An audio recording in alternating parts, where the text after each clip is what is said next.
About 60 years ago, this yard was landscaped with river rocks that were taken from a river, I think, east of here in California by the foothills of the Sierra Nevadas. And I'm assuming that this was at a time when it wasn't illegal to do so. So loads and loads, probably tons of these, were brought into the backyard here and used as landscape items. I do believe some of the rocks that were used in the retaining wall here are probably from some kind of quarry. A lot of them are white quartz with iron, apparently iron, because they have rust in them. But I was sorting out these rocks and I discovered that there were a few that looked like they may have been manufactured into tools. This one in particular has chipped edges that look like they were done by a person. I don't know what the time frame would have been. And on top of that, there is a very flat and smooth surface. And I don't know if you can see it within this video, but there are striations. Now they might be from where the rock was originally cleaved, but this edge here is rounded and very smooth, completely flat, like it may have been used for some kind of grinding or sanding, I don't know.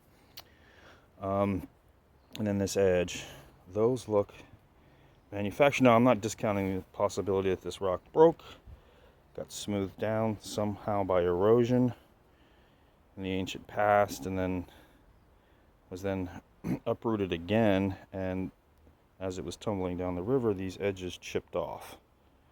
But as a practical tool, if I had no other modern tools and I wanted to chop through bone or any other product that an ancient Indian might be doing, this particular tool, if it is a tool, would have been very effective at even dismembering any kind of animal they had killed,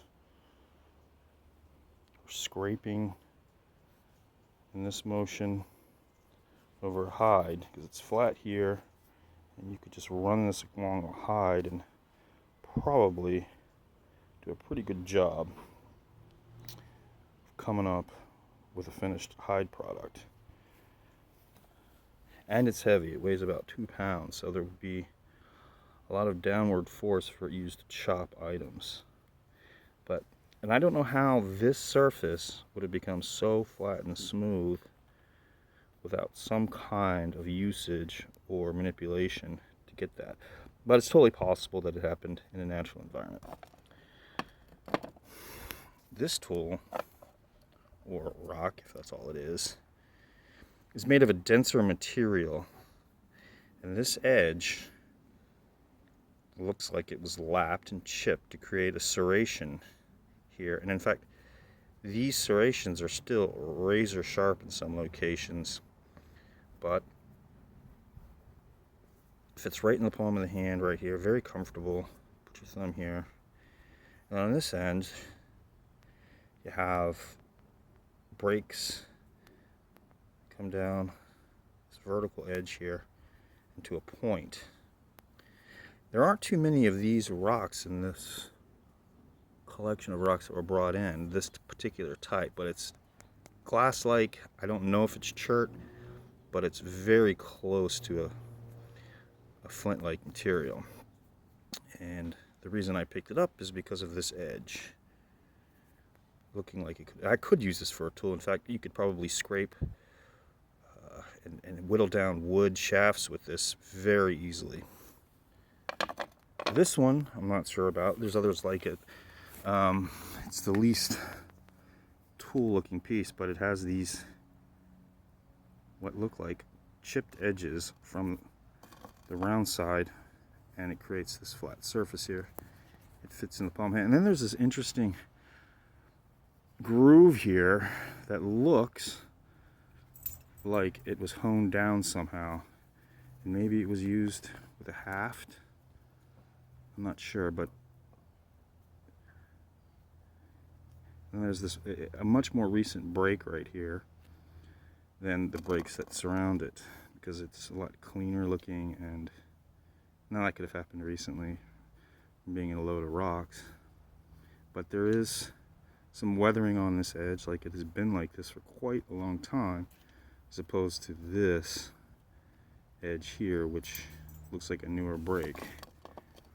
And the same thing occurs on this rock as well. I don't know if it's visible in the camera, but these breaks look much newer than this broken area right here, which has weathering on it. And I don't know if it's visible in the camera, but like, as opposed to this break versus this break, there's a significant amount of weathering, but it's not as old of weathering as the unbroken and unmanipulated surface here. These breaks are slightly weathered, but could be an effective tool.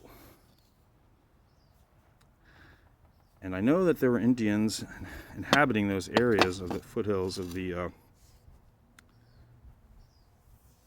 mountains to the east of here.